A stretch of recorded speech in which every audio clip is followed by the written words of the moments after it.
الصغار كيعجبنا الصاف، يعني كنبغيو شي حاجه اللي كتكون صحيه ومفيده و ميم طون خفيفه، يعني ما تكونش ثقيله على الكرش ديالنا وتكون مغذيه. هنايا غادي نوريكم الطريقه شنو درت باش نوجد هاد لاصره ديالي. كما كتشوفوا عندي هنا المعيس، عندي الخيار قطعتهم مربعات صغيورين، وعندي الطون، ومازال لتحت درت لافوكا ها هي، ولي طوماط سوريز ولا لي طوماط تقدروا تعوضوهم بلي طوماط، وتقدروا تضيفوا ايضا فرomاج. انا غادي نقطعو مربعات وغادي ندوز معكم.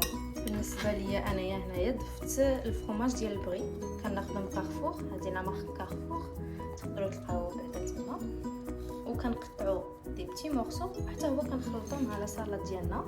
من بعد هنايا كما كتشوفوا معايا درت البلي او القمح، طيبته غنسلقو نخليه يبرد، كنخلطهم كاملين مع الخل وشويه ديال الملحه شويه ديال الابزار، ولا بغيتو تضيفوا شويه المعدنوس والقزبر، وغادي نوريكم النتيجه النهائيه كيفاش التقديم.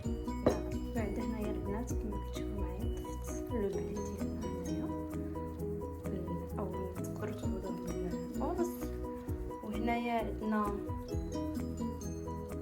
القزبر والمعدنوس نقطعوه رقيقات، والحبه الكحله والملح، وكنضيف الخل، وتقدروا ديروا لا مايونيز معاه.